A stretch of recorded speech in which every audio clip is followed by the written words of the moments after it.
Ya, itu tadi beberapa memang dari perubahan digital yang sangat-sangat cepat sekali. Apalagi sekarang itu ada yang namanya AI, Mas. Betul. Yang mana AI itu saya sendiri tuh bisa nih memanfaatkan itu untuk membuat lagu, ya nggak sih? Oke, oke, oke. Gimana caranya? Nggak bisa main alat musik nih teman-teman. Kita nggak bisa main alat musik, nggak tahu nada misalnya, Nggak bisa nyanyi juga.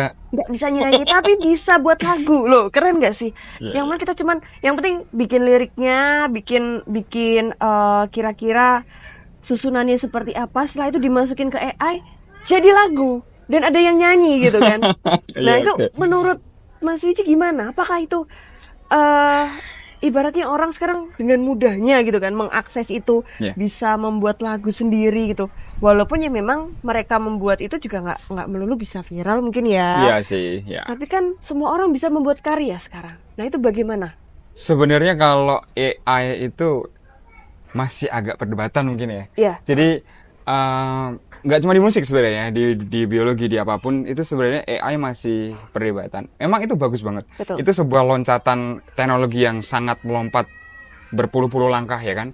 Cuman memang kalau kaitannya sama originalitas musik ya, karya, hasil pemikiran, hak cipta itu memang berbeda. Jadi apapun kalau kita bisa ngerasakan gitu kan, kalau kita orang yang sering nggak harus yang bener-bener paham musik secara teknikal ya, Iya. tapi bener-bener memang penikmat musik pasti dia bisa bedain kok ini musik AI, oh ini musik yang nggak AI gitu. Cuman ya ini PR buat pemerintah sih sebenarnya sih, baik pemerintah kita, negara kita atau mungkin secara internasional ya. Iya. Karena kan AI kan sedunia gitu kan. Betul, betul. Dan yang bisa ngakses juga sedunia. Betul. Jadi menurutku memang harus mulai dibikin regulasi sih kayak itu. Jadi untuk mengendalikan si AI ini Dan untuk keoriginalannya lah iya ya, benar. keoriginal karya itu seperti apa, karena Betul. orang bisa aja mengeklaim itu karya dia padahal Bener. dia buat di AI itu tadi, musik AI Iya, tadi. iya. Mungkin ya banyak cara lah kalau misalkan mau bikin regulasi atau mungkin di setiap kan AI kan selalu dibuat oleh platform kan. Iya. Selalu ada platform yang menyediakan accessible buat orang yang mau bikin AI kan kayak Betul. gitu kan, musik AI di sini ya kan.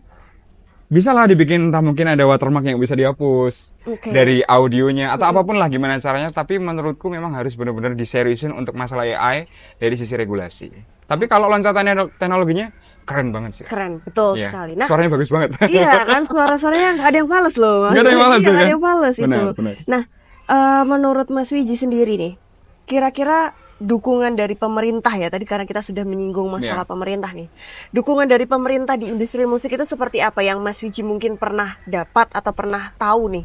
Jadi kita menyinggung juga nih pemerintah Kota Semarang ya. Gimana pemerintah kota itu bisa memperhatikan Oke. anak-anak muda yang ada di Kota Semarang, khususnya di bagian industri musik, ya kan? Karena mungkin kalau menurut saya masih minim sekali nih untuk perhatian dari pemerintah kota dengan karya-karya anak-anak di Kota Semarang nih, anak-anak Oke. muda di Kota Semarang, untuk gimana caranya diangkat ke Indonesia mungkin ya, nasional gitu. Iya. Setelah dari nasional mungkin bisa diangkat lagi internasional gitu kan. Iya, iya. Menurut Mas Wiji seperti apa? Sebenarnya nggak melulu tentang apakah pemerintah itu benar atau salah ya. Pemerintah itu benar atau salah dalam cara memperhatikan musisi Semarang ya. Bahkan ini boleh cerita sedikit nggak sih ya? Boleh, boleh, boleh Jadi banget. Kita bebas di sini kok ya, terbuka. jadi si Ji sendiri itu memang dulu bahkan pernah dengan membawa musiknya ya. Dulu pernah bahkan sampai dijadiin brand ambassador sebuah departemen pemerintahan Oh. di Kota Semarang. Oh iya. Iya, mungkin Dinas apa itu? nggak boleh disebut, boleh ya? Boleh dong, kenapa Boleh ya? enggak? Boleh, Ya, boleh. jadi waktu bebas. itu kita jadi brand ambassadornya BRT Trans Semarang, di mana Oh. BRT Trans Semarang itu badan usaha milik pemerintah Kota Semarang, Oke. milik wali kota ya kan. Milik wali kota. Ya. Itu saat wali kotanya siapa, Mas? Bapak Hendi. Oh, Pak Hendi. Berarti Iya, benar. sekitar tahun 2000, 2020, 2020 ya? 22, ya itu masih baru ya itu. Iya, iya, iya. Oke. Masih Pak Hendi ya gitu kan. Nah, itu Oke. pokoknya waktu itu jadi apa ya? Nah, ini tergantung musisinya sendiri juga sih. Jadi terkadang gini, setiap pemerintahan kalau kita mau nyentuh sampai yang ada seorang musisi atau beberapa kelompok musisi yang memang dia pengen naik nih ya kan gitu kan, terus berusaha untuk apa, nyari relasi ke pemerintahan, Ya. meminta perhatian ke pemerintahan kayak gitu kan, tapi ya harus ada etikanya seharusnya kan kayak gitu. Jadi karena pemerintahan kan juga punya regulasi, punya aturan gitu kan. Jadi selain selalu, kalau sebagai musisi ya kalian ya, kalau sebagai musisi selain selalu cek kualitas sendiri, jadi jangan pernah malas buat belajar dan membodoh-bodohin diri sendiri dulu sebelum berani pamer ke orang lain kayak gitu kan. Jadi memperbaiki kualitas, memperbaiki attitude, terus selalu membuka pikiran, jangan jadi orang yang idealis meskipun musik itu idealis. Cuman ya kalau kamu berkembang dalam musik, kamu nggak boleh idealis. Kayak gitu sih. Oke, tadi kita sudah bahas beberapa peran pemerintah ya yang cukup ternyata berperan juga untuk musisi-musisi di Kota Semarang. Benar. Mungkin juga di peralihannya Bu Ita juga ya, yang mana Bu Ita itu sering banget nge-blow up untuk selebgram di Kota Semarang. Kemudian YouTuber, TikTokers gitu, dia sering membantu. Mereka ada keluh kesah apa gitu, diajak bicara. Ya oke, tadi setelah kita bahas beberapa tentang pemerintah kota, ini ada pembahasan yang cukup unik nih Mas, mengenai musik dan aktivisme sosial.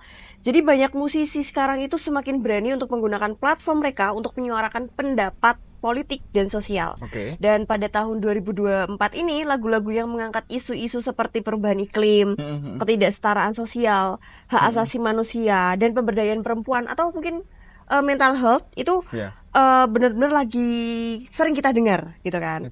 Dan gimana musisi itu memanfaatkan suara mereka untuk tujuan sosial ini, karena bisa jadi tujuan ini bisa menjadi viral gitu kan.